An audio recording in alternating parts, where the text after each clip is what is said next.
Hi, magandang gabi po sa inyong lahat, mga kababayan kong taga-lungsod ng Maynila.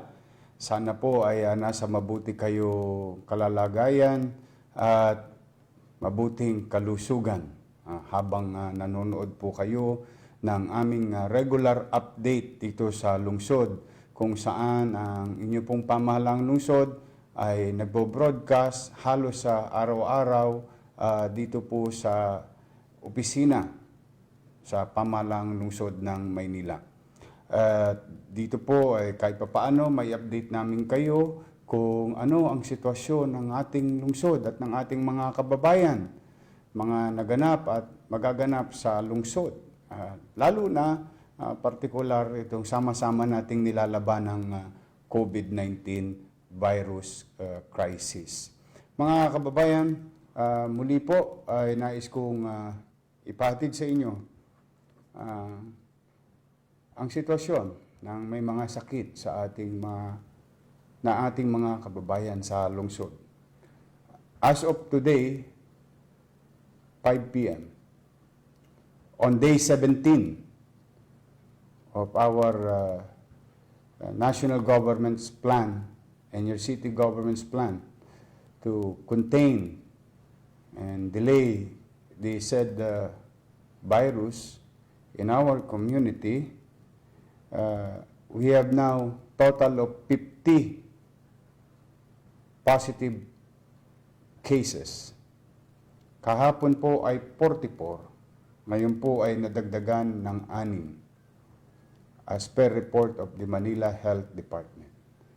May bago na naman pong nakumpirmang 6. At patuloy na lumalago ang mga numero na nagpopositibo sa COVID-19, mga kababayan. Sila po ay nakalagay o nailagay sa mga pribadong ospital at pampublikong ospital na pag-aari ng pamahalang lungsod at ng national government at mga private hospital na nasa loob ng lungsod ng Maynila. Sila po ay mga taga-lungsod ng Maynila, mga kababayan. Sumunod at patuloy na paglago ng PUIs para sa kaalaman ng mga hindi pa nakasusubaybay sa ating programang ito. Ang PUIO ay Person Under Investigation. Ito pong mga taong ito ay may mga ipinapakitang mild or severe symptoms ng COVID-19 ayon sa pag-aaral ng mga sayantipiko. Pagka ganun po, maraming bagay ang ginagawa sa kanila. Yung iba ay nasa bahay dahil mild ang kanilang sitwasyon. Yung iba naman ay nailagay sa ating ospital, partikular na sa Santa Ana Hospital. No? At sila po ay kaya naging PUI ay naghihintay pa rin ng resulta ng kanilang laboratory test or confirmatory test na ginagawa ng national government through DOH, no? Mga ospital na italaga ng national government na Department of Health. Ngayon po ay nadagdagan tayo ng 27 na PUI sa lungsod ng Maynila. At 3 po sa kanila ay namatay na. Nakikiramay po kami. Kalulungkot man. 3 po sa kanila ay nag-positive na. Tapos na po yung confirmatory test. Kaya ang total na PUI sa atin ngayong araw na ito, on day 17, ay 192 Manileños.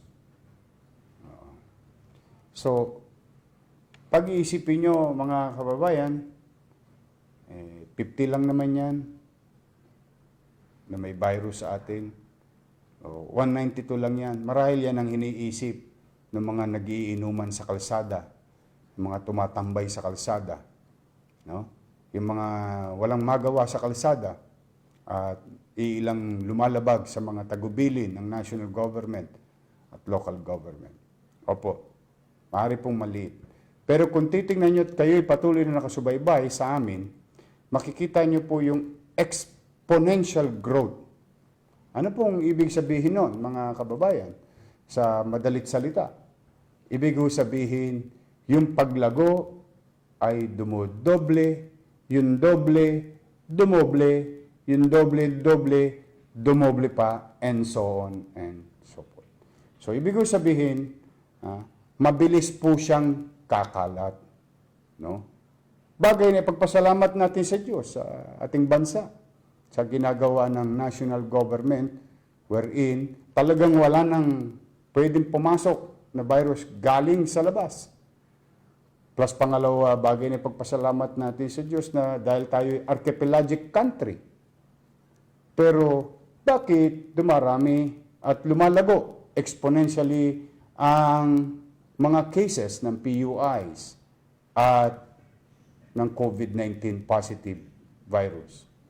COVID-19 virus positive. Ang dahilan, mga kababayan, sa ginagawa natin. Yan. Ini-expose natin ang ating sarili. Bagamat may mga panawagan na ang mga pamahalaan, lokal at nasyonal. So, ano ang sekreto, mga kababayan? Kailangan tayong magtiis. We have to pay the sacrifices all together. Kailangan natin magsakripisyo.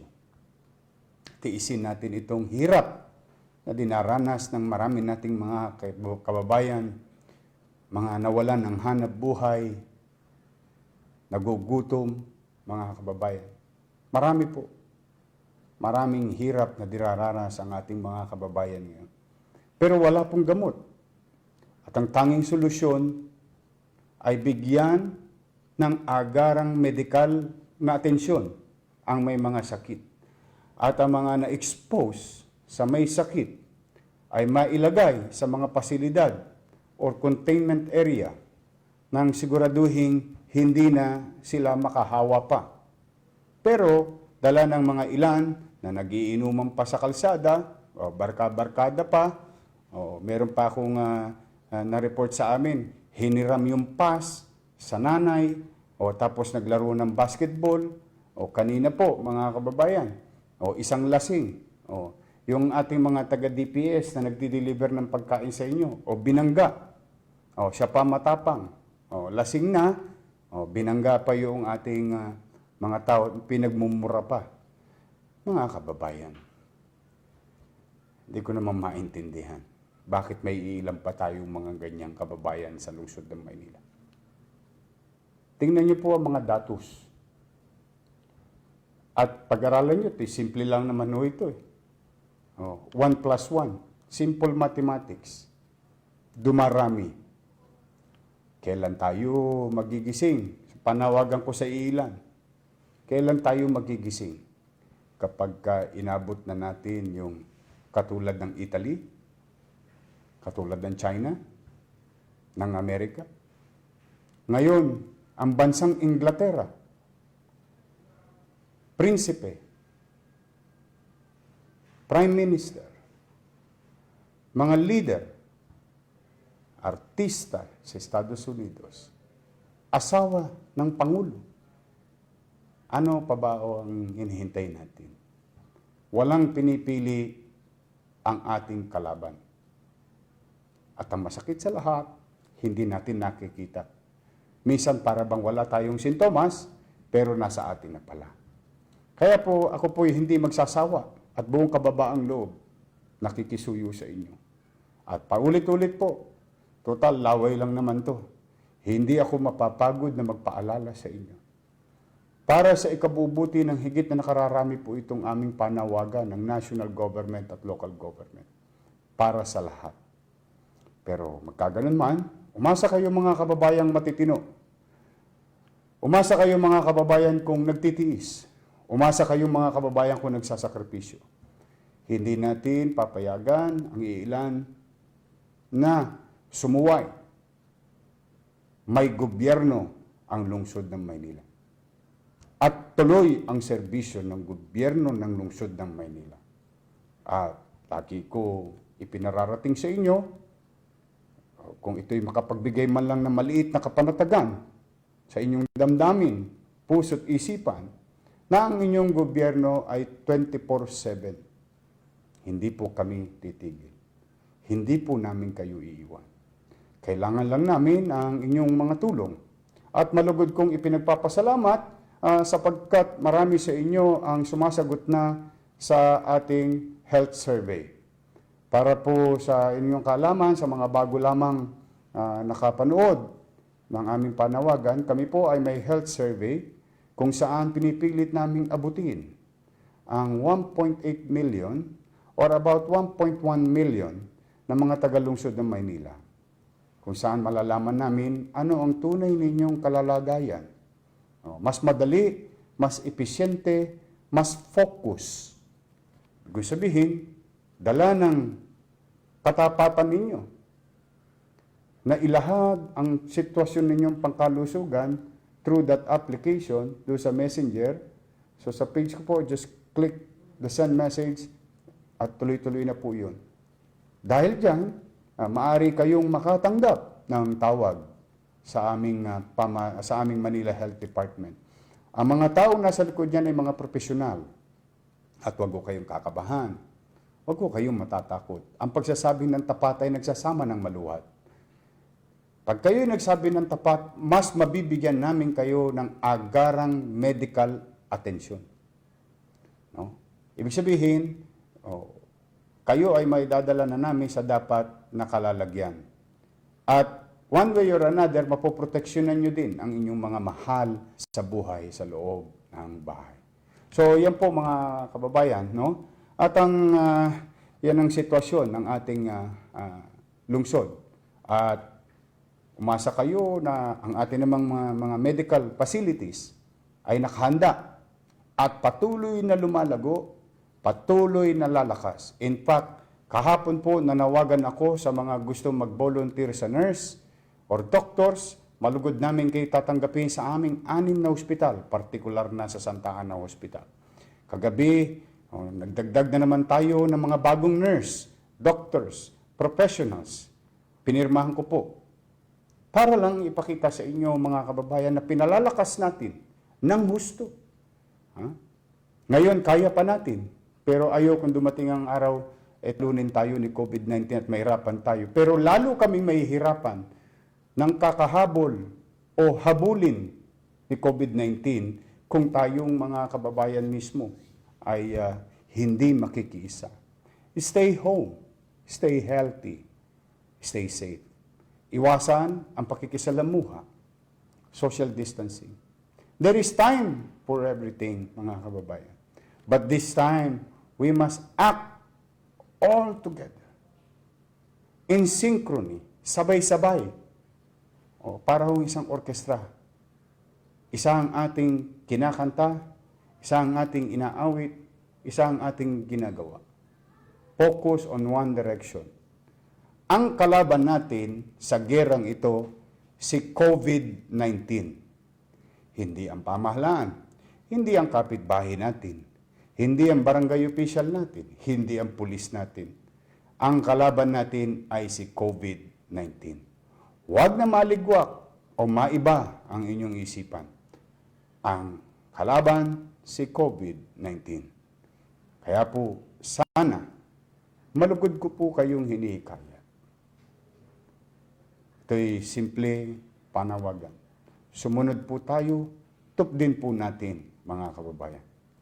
Pangalawa, gusto ko pong ibalita sa inyo, ngayong araw na ito, Sabado, no? Tuloy-tuloy pa rin ang ating gobyerno sa pagbibigay ng makakain sa ating mga kababayan. Today, we've delivered 15,258 boxes for 15,258 families. Ngayon, mga kababayan, nais kong ipahayag sa inyo, sa loob lamang ng 6 na araw, tayo po ay naka 102,554 na pamilya. hopefully,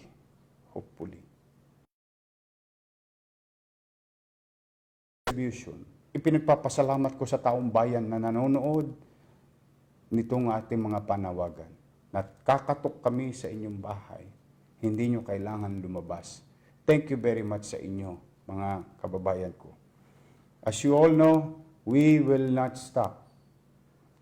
Picture speaks 1,000 words. We do it during the morning, in the afternoon, sa umaga, tanghali, hapon, gabi, madaling araw.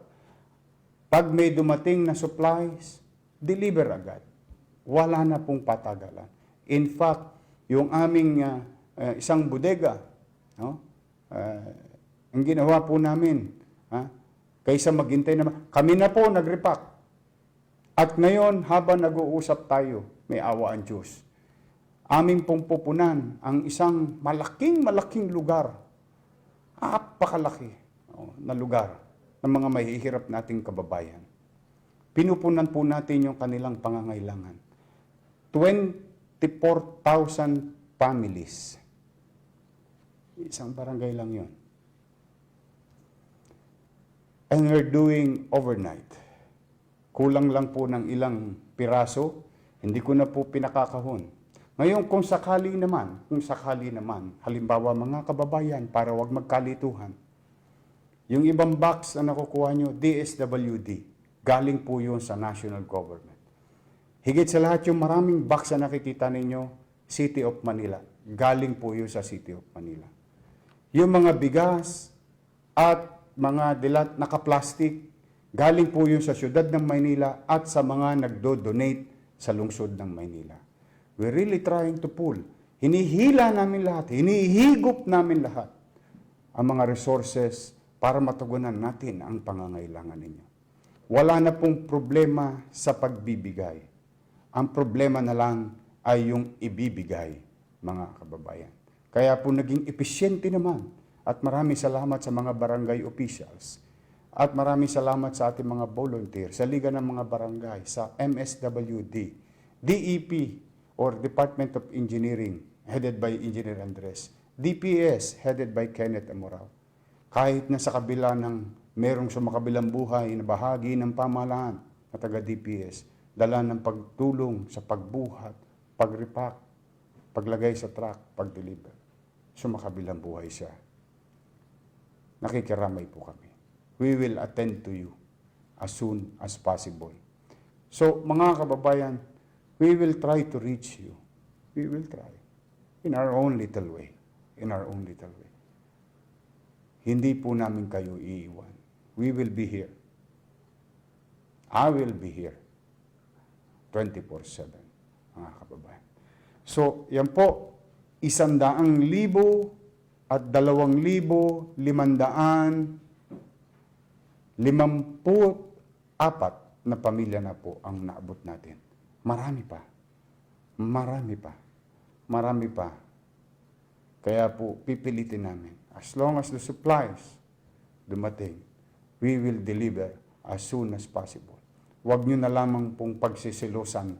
Hindi po namin iniisip na kung ano ang itsura ng packaging. As long as dumating, we will deliver, mga kababayan. Yan po ang isang bagay na gagawin ng inyong pamahalaang lungsod. Habang binubuhos din natin ang ating atensyon, partikular sa ating health sector. So, sa mga tumulong naman, no, kahapon sa DSWD, nagbigay sila ng 3,500 boxes. Ngayon, nais kong pasalamatan, and I hope you keep it coming, no, sa ating mga donors. Armida Artes, 10,200 pieces, balot. ABS-CBN Lingkod Kapamilya ulit, 39 boxes Safeguard, 14 boxes Mega Sardines, 195 pieces Bear Brand Milk, 450 pieces pack of Jollibee, 35 boxes Rebisco Biscuits, 132 boxes Great Taste Coffee, 121 boxes Shampoo Sachet. Sa Philippine Society of Baking, 2,000 buns. Thank you very much po. Sa Meat Plus Komisaryo, 550 food packs. Greenwich, 200 food packs. Mandawi Foam, 500 pieces of face shield. Coca-Cola, Philippines, 250 cases soft drinks. Philippine Foremost Milling Corporation, 81 boxes of loaf bread. Yan po mga kaibigan, mga kababayan. Yung mga pagkaing live, ibig sabihin ready to eat, ayan po ay dinadala at patuloy na dinadala sa ating mga frontliners, no? Sa barangay, sa pulis at sa ospital. At maraming salamat sa mga individual na ayaw magpakilala na tumutulong at nagpapadala ng pagkain sa ating mga frontliners sa health sector. So, muli, sa ating mga frontliners na nanonood ngayon, sa mga pamilya ng frontliners na nanonood ngayon, lalo na sa health sector, pampubliko man o pribado, I, your mayor, grateful to you. Maraming salamat sa mga frontliners at sa inyong pamilya. On behalf of the people of Manila, thank you very much. Sa mga pamilya na sumakabilang buhay na mga doktor, sila po ay taus-puso naming pinasasalamatan. Someday, we'll do something for them. A fitting recognition to them or for them. Sa mga nakasakit sa front lines, mag-ingat po kayo. So, sa atin po may mga sakit, mga kababayan, pinanalangin namin na sana hagkan kayo ng kamay ng Diyos na gumaling kayo agad. Sa mga nahihirapan, bigyan sana kayo ng kaluwagan ng Panginoon Diyos at makaahon tayo sa ating kinalalagyan.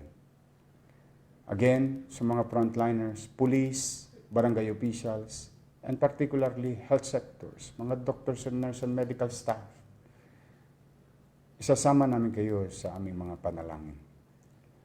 Sa atin naman mga kababayan sa lungsod, paulit-ulit at hindi naman po ako magsasawang magpaalala sa inyo.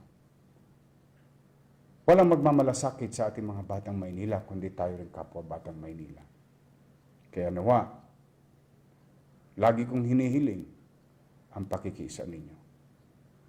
Tulungan niyo po kaming tulungan namin kayo. We cannot do this on our own. We need everybody's cooperation. So muli, hanggang dito na po muna. Antabayanan niyo po ang susunod naming update at huwag kayong mag-alala. Wala tayong ikukubli. Ang ating kainan at ang ating tagumpay bilang mga batang Maynila ay patuloy niyong maririnig at makikita. Magandang gabi. Pagpalain nawa kayo ng Pong May Kapal. Manila, God first. Maraming salamat po. Hanggang sa muli.